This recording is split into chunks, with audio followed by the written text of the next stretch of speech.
সাহাবীরা বললেন, ইয়া রাসূলুল্লাহ, আপনি কেন কাঁদছেন? আল্লাহ রাসূল বললেন, দেখো আমি আমার ভাইদের জন্য কাঁদছি।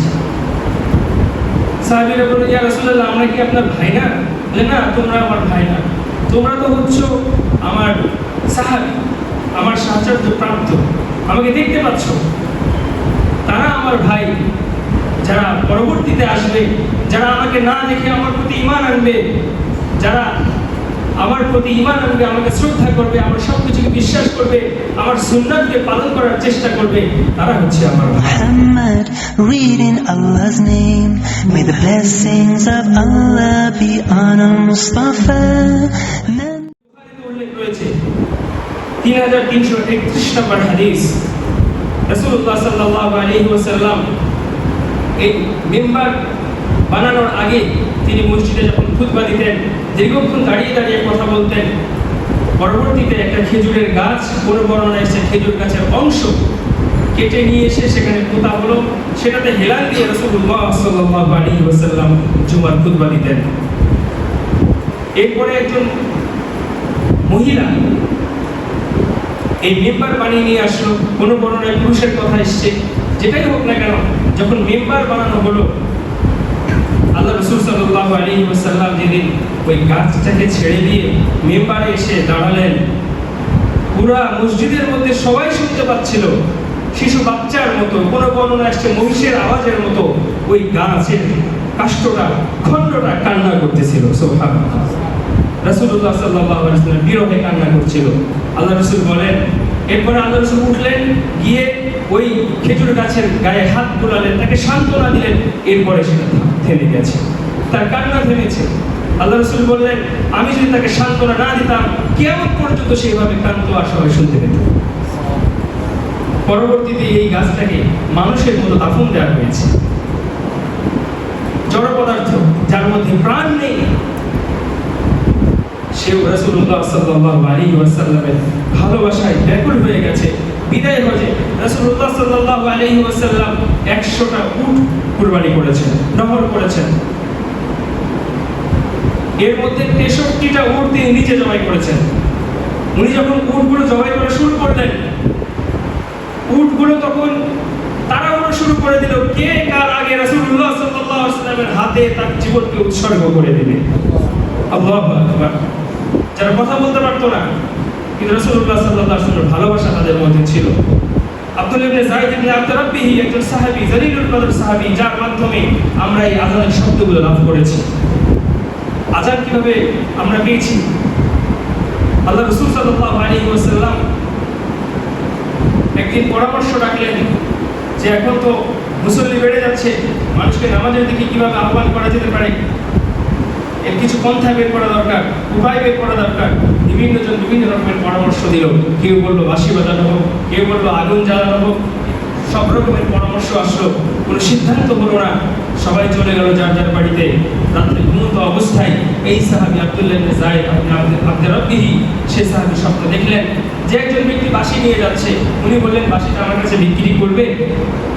যদি করো তাহলে আমাদের সুবিধা হয়, আমরা মানুষকে নামাজের দিকে এটা নিয়ে রাখবো। তখন ওই ব্যক্তি বলল, এর যে উত্তম শব্দ তো আমি তোমাকে শিখিয়ে দেব। তারপরে তিনি ঘুমের মধ্যে শিখিয়ে দিলেন, আল্লাহু আকবার, আল্লাহু আকবার, আশহাদু আল্লা ইলাহা ইল্লাল্লাহ। এই আযানের শব্দগুলো তিনি ঘুমের মধ্যে শিখলেন। সুবহ সাদিক হওয়ার আগেই তার ঘুম ভেঙে গেল। তিনি উঠে রাসূলুল্লাহ সাল্লাল্লাহু আলাইহি ওয়াসাল্লামের দিকে দৌড় দিলেন, বললেন, ইয়া রাসূলুল্লাহ, আমি এই স্বপ্ন দেখেছি। আল্লাহ রাসূল বললেন, তুমি স্বপ্নটাকে দেখেছো, সে জিবরাইল আলাইহিস সালাম ছিলেন। আল্লাহু আকবার।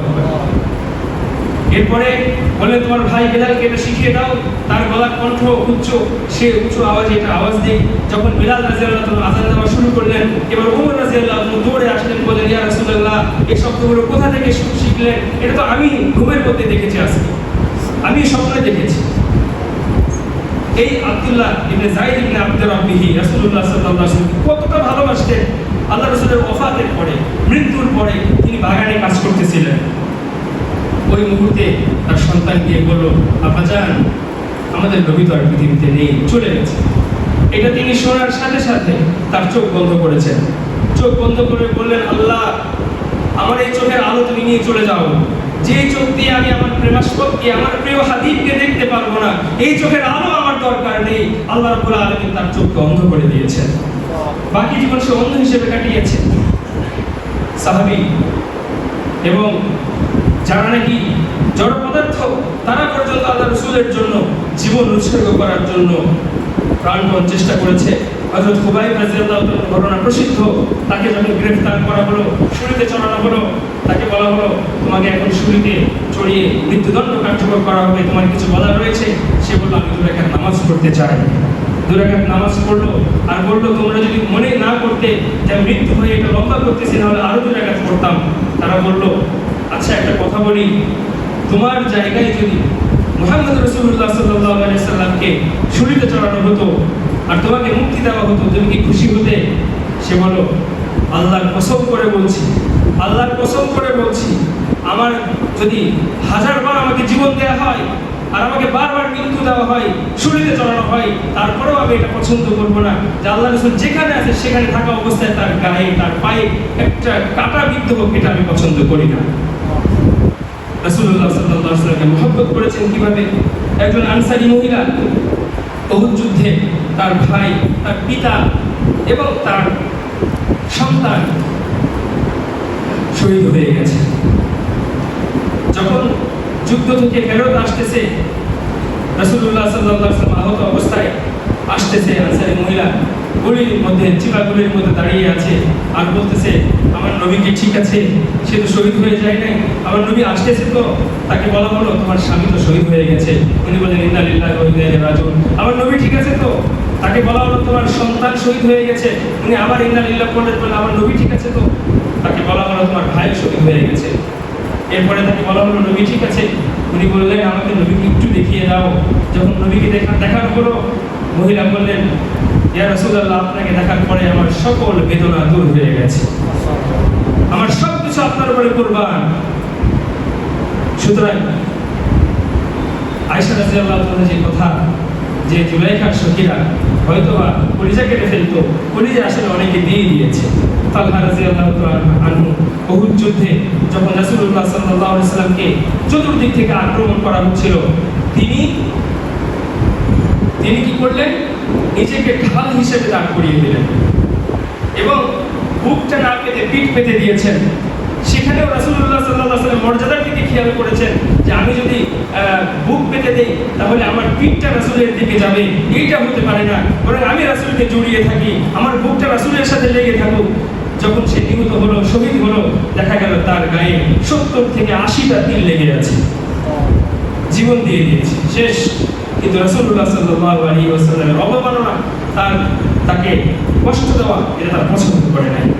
সম্মানিত উপস্থিতি, আমরা একটা বিশ্লেষণ শুনতেছিলাম, হাদিসের বিশ্লেষণ, যে কেন রাসূলুল্লাহ সাল্লাল্লাহু আলাইহি ওয়াসাল্লাম এই কথা বললেন যে অবশ্যই আমাকে ভালোবাসতে হবে, অথচ এটা একটা স্বাভাবিক ব্যাপার। ভালোবাসার 4টি কারণ আমি বলেছিলাম। 1 নাম্বার ছিল জামাল, সৌন্দর্য। 2য় নাম্বার হচ্ছে কামাল, পরিপূর্ণতা, গুণ। যাদের মধ্যে গুণ থাকে, ইলম থাকে, তাদেরকে মানুষ এমনিতেই ভালোবাসে। হযরত বিলাল রাদিয়াল্লাহু তাআলা তার কি ছিল? কোটি কোটি টাকার সম্পদ ছিল না? তিনি দেখতে সুন্দর ছিলেন না? তার সাহিত্য ভাষা ছিল? কিছুই ছিল না। কিন্তু আল্লাহ রাব্বুল আলামিনের ভালোবাসা যখন তিনি দেখিয়েছেন, তাওহীদকে বুকে ধারণ করে তিনি যখন দেখিয়েছেন, রাসূলুল্লাহ সাল্লাল্লাহু আলাইহি ওয়াসাল্লামের ভালোবাসা যখন দেখিয়েছেন, এই গুণ তাকে আমাদের কাছে, পুরো উম্মতে মুহাম্মাদি সাল্লাল্লাহু আলাইহি ওয়াসাল্লামের কাছে তাকে মর্যাদাবান করে দিয়েছে। এরপরে রাসূলুল্লাহ সাল্লাল্লাহু আলাইহি ওয়াসাল্লাম নিজেই বলেছেন, বুখারীতে উল্লেখ রয়েছে, মাইয়ুরিদিল্লাহু বিহি খায়রান ইউফাক্কিহু ফিদ্দীন। আল্লাহ যার কল্যাণ চান তাকে আল্লাহ রাব্বুল আলামিন দ্বীনের বুঝ, দ্বীনের গভীর জ্ঞান দান করেন। ওয়া ইন্নামা আনা কাসিমুন ওয়া ইউতিল্লাহ, আমি হলাম ইলমের বন্টনকারী আর আল্লাহ আমাকে দেয়। আরেকটা বর্ণনা এসেছে যে আল্লাহ রাব্বুল আলামিন নবীকে এত জ্ঞান দিয়েছেন যে পৃথিবীর সকল মানুষের চেয়ে বেশি জ্ঞান রব্বুল আলামিন তার প্রিয় হাবিব সাল্লাল্লাহু আলাইহি সাল্লামকে দিয়েছেন। আমরা 4 ইমামকে ভালোবাসি, তারা তাদের জীবনকে উৎসর্গ করেছে কোরআন এবং হাদিসের এই বিশ্লেষণ করতে গিয়ে। আমরা এই জন্য তাদেরকে সম্মান করি। এবং রাসূলুল্লাহ সাল্লাল্লাহু আলাইহি ওয়াসাল্লামের এই গুণাবলী এত বেশি যে আমরা বর্ণনা করে শেষ করতে পারবো না। শুধু আল্লাহ রাব্বুল আলামিনের সেই কথাটাই বলতে পারি আমরা যে আল্লাহ রাব্বুল আলামিন নিজে বলেছেন, ইন্নাকা লাআলা খুলুকিন আযীম, মহান চরিত্র দিয়ে, আমি মহান চরিত্র দিয়ে হে নবী আপনাকে আমি পাঠিয়েছি। সুবহানাল্লাহ ওয়া বিহামদিহি। এত গুণ সম্পন্ন মানুষকে যদি আমরা ভালো না বাসি, তবে কাকে ভালোবাসবো? রাসূলুল্লাহ সাল্লাল্লাহু আলাইহি ওয়াসাল্লামের একই সাথে পরস্পর বিরোধী অনেকগুলো গুণ ছিল। তিনি একটি যুদ্ধে গেলেন, সাহাবীরা ওই যুদ্ধে সংখ্যায় বেশি ছিলেন। তারা চিন্তা করলেন আজকে কাফেররা আমাদেরকে ঠেকাইতে পারবে না, এরা মনে মনে চিন্তা করতেছিলেন। কিন্তু আল্লাহ রাব্বুল আলামিন এটা পছন্দ করেননি। যখন যুদ্ধের ময়দানে গেল, উপর থেকে পাহাড় থেকে তাদেরকে আক্রমণ করা হলো, সবাই ভয়ে বিভিন্ন জায়গায় পালিয়ে চলে গেল। রাসূলুল্লাহ সাল্লাল্লাহু আলাইহি ওয়াসাল্লাম একাই, শুধুমাত্র একাই তিনি মাঠের মধ্যে গেলেন এবং সেইখানে তিনি তার বীরত্ব দেখালেন। ঘোরাতে লাগলেন, তরবারি বের করে ঘোরাতে লাগলেন এবং কবিতা পড়তে থাকলেন, আমি বললাম মুহাম্মদ ইবনে আব্দুল্লাহ, আসো, কে আসবে আমার সামনে, আমার বীরত্ব দেখতে চাইলে দেখো। এই অবস্থা থেকে কাফেররা ভীত সন্ত্রস্ত হয়ে গেছে। রাসূলুল্লাহ সাল্লাল্লাহু আলাইহি ওয়াসাল্লাম যখন এইভাবে তার বীরত্ব প্রকাশ করতেছিলেন, তখন আস্তে আস্তে সাহাবীরা আবার সেখানে এসে জমায়েত হয়েছে। আবার হুদায়বিয়ার সন্ধির সময় দেখতেছি যে রাসূলুল্লাহ সাল্লাল্লাহু আলাইহি ওয়াসাল্লাম তার সাথে সাহাবীরা সবাই উদ্দীপ্ত, যুদ্ধ করার জন্য রেডি, অথচ তিনি সন্ধি করে চলে আসতেছেন। তিনি নিজে অনেকগুলো যুদ্ধ পরিচালনা করেছেন, কিন্তু মানব দেহের একটি রক্তের ফোঁটাও তিনি প্রবাহিত করেন নাই। কোনো মানুষকে তিনি কখনো তরবারি দিয়ে আঘাত করেন নাই। সুবহানাল্লাহ, আল্লাহ এটা করেন নাই তাকে দিয়ে, কারণ ওমা আরসালনাকা ইল্লা রাহমাতাল লিল আলামিন, আল্লাহ রাব্বুল আলামিন তাকে রাহমাতুল লিল আলামিন হিসেবে পৃথিবীতে পাঠিয়েছেন। তার ঘরে হাদিয়ার মাল আসতেছে আর উনি দিতেছেন, একদিক থেকে আসতেছে আরেক দিক থেকে দিতেছেন। ওই দিনকে এত বেশি এসেছিল যে দিতে দিতে দিতে উনি ক্লান্ত হয়ে গেছেন, গরিব সাহাবীদেরকে দিচ্ছেন। সেই সময় তার কন্যা ফাতেমা রাদিয়াল্লাহু আনহা এসে বলতেছেন, আব্বাজান, এই যে কুয়া থেকে পানি উঠাতে আমার হাতের মধ্যে ফোসকা পড়ে গেছে, আমার একটা দাসী লাগবে, আমি তো কাজ করতে পারতেছি না। তখন আল্লাহ রাসূল বললেন যে এখন তো আসহাবে সুফা সবাইকে আমি এটা দিতে পারি নাই, আম্মা তুমি এক কাজ করো, 33 বার সুবহানাল্লাহ, 33 বার আলহামদুলিল্লাহ, 33 বার আল্লাহু আকবার, এটা পড়ো, আল্লাহ তোমার শরীরে শক্তি দিয়ে দিবে। সুবহানাল্লাহ। একদিকে তার ঘরে এত কিছু, আর সেই দিন তার মেয়েকে তিনি কিছুই দিতে পারতেছেন না। একদিকে তিনি নামাজের পরে দোয়া করতেছেন, হে আল্লাহ আমাকে আপনি অমুখাপেক্ষী বানিয়ে দেন, প্রাচুর্যতা দান করেন, আমাকে ক্ষমা করেন। আর একদিকে তিনি বলতেছেন, আল্লাহ আমি গরিবের হালতকে ভালোবাসি, আমি চাই কিয়ামতের দিন আমি আমার গরিব উম্মতের সাথে যেন আমি দাঁড়াতে পারি। কত গুণ তার ভিতরে রয়েছে, যে গুণাবলীর কারণে দ্য 100 নামে একটা বই, 100 মনীষী, যেখানে জীবনী লেখা হয়েছে, যেটা লিখেছে অন্য ধর্মের মানুষ, তারাও কিন্তু মুহাম্মদ রাসূলুল্লাহ সাল্লাল্লাহু আলাইহি ওয়াসাল্লামকে প্রথম জায়গায় নিয়ে এসেছে। লেখককে জিজ্ঞাসা করা হয়েছিল, আপনার নবীকে না এনে আপনি মুসলমানদের নবীকে কেন এনেছেন? তিনি বলেছিলেন যে আমি আমার এই পড়ালেখা, আমার এই গবেষণা যেটা করে আমি তাদেরকে এখানে নিয়ে এসেছি, এর মধ্যে আমি এরকম একজন মানুষও পাই নাই যে পৃথিবীর সবচেয়ে বড় সবচেয়ে খারাপ মানুষগুলোকে এত অল্প সময়ে স্বর্ণ মানবে পরিণত করতে পেরেছে, ভালো মানুষে রূপান্তরিত করতে পেরেছে, এরকম মানুষ পৃথিবীতে আর কেউ চায় নাই। সুবহানাল্লাহ। এত গুণাবলী তার ভিতরে ছিল। সুতরাং তাকে ভালোবাসবো না, কাকে ভালোবাসবো? তাকে যদি মহব্বত করতে না পারি, তাহলে আর কাকেই বা আমরা মহব্বত করতে পারি? 3 নাম্বার হচ্ছে নায়াবাদ বা আত্মীয়তার সম্পর্ক। আত্মীয়তার সম্পর্কের কারণে মানুষ মানুষকে মহব্বত করে থাকে। এটাও রাসূলুল্লাহ সাল্লাল্লাহু আলাইহি ওয়াসাল্লামের মধ্যে ছিল। স্বয়ং রব্বুল আলামিন সূরা আহজাবের 6 নম্বর আয়াতে বলছেন, আন-নাবিয়্যু আওলা বিল মুমিনিনা মিন আনফুসিহিম, যে নবী সাল্লাল্লাহু আলাইহি ওয়াসাল্লাম মুমিনদের আত্মা অপেক্ষাও অধিক নিকটবর্তী, মুমিনদের জান অপেক্ষাও অধিক নিকটবর্তী হচ্ছে তাদের নবী তাদের কাছে। এবং রাসূলুল্লাহ সাল্লাল্লাহু আলাইহি ওয়াসাল্লাম নিজে বলতেছেন, আবু দাউদ শরীফের 8 নম্বর হাদিস, আল্লাহ রাসূল বলেন, ইন্নামা আনা লাকুম বিমুনজিলাতিল ওয়ালিদ, নিশ্চয় আমি তোমাদের জন্য পিতার ভূমিকায় অবতীর্ণ, তোমাদের পিতার ভূমিকায় অবতীর্ণ। ওয়াআল্লিমুকুম, আমি তোমাদেরকে শিক্ষা দিব। কি শিক্ষা দিব? ফাইযা আতা আহাদুকুমুল গাইতা ফালা ইস্তাকবিলুল কিবলা, যখন তোমরা বাথরুমে যাবে, বাথরুম করবে, তখন তোমরা কিবলামুখী হবে না। ওয়ালা ইস্তাদবিরহা, এবং কিবলার দিকে পিঠও দিবে না। ওয়ালা ইস্তাতি বিয়ামিনিহি, ডান হাত দিয়ে শৌচ কর্ম এটা সম্পাদন করবে না। ওয়াকানা ইয়ামুরু বিসালাসি আহজাম, এবং তিনি নির্দেশ দিতেন ঢিলা ব্যবহার করলে আমরা যেন 3টা করি, টিস্যু ব্যবহার করলে যেন 3বার সেটাকে আমরা ব্যবহার করি। ওয়ায়ানহা আনিল রাউসি ওয়ার রিম্মা, এবং তিনি পাথর এবং গোবর এবং হাড্ডি এগুলো দ্বারা ঢিলা ব্যবহার করতে নিষেধ করেছেন। চিন্তা করা যায় এগুলো কে শেখায়? এগুলো বাবা শেখায়, মা শেখায়, আদর করে করে শেখায় যে বাবা এইভাবে বাথরুমে বসো, এইভাবে শৌচকর্ম করো, এইভাবে হাত ধোও। আল্লাহু আকবার। আমাদের নবী সাল্লাল্লাহু আলাইহি ওয়াসাল্লাম নিজে বলতেছেন, আমি তোমাদের বাবার জায়গায় অবতীর্ণ হয়েছি, পিতার মতো আমি তোমাদেরকে এগুলো শেখাবো। তিনি শিখিয়েছেন। সুতরাং রাসূলুল্লাহ সাল্লাল্লাহু আলাইহি ওয়াসাল্লামের সাথে আমাদের আত্মার সম্পর্ক, আত্মীয়তার সম্পর্ক, তিনি আমাদের পিতার জায়গায় রয়েছেন, তাকে অবশ্যই আমাদেরকে ভালোবাসতে হবে। এরপরে আসছে ইহসান বা অনুগ্রহ। রাসূলুল্লাহ সাল্লাল্লাহু আলাইহি ওয়াসাল্লামের অনুগ্রহ আমরা কি বলে শেষ করতে পারবো? তিনি আমাদের জন্য কি অনুগ্রহ করেছেন? আল্লাহু আকবার।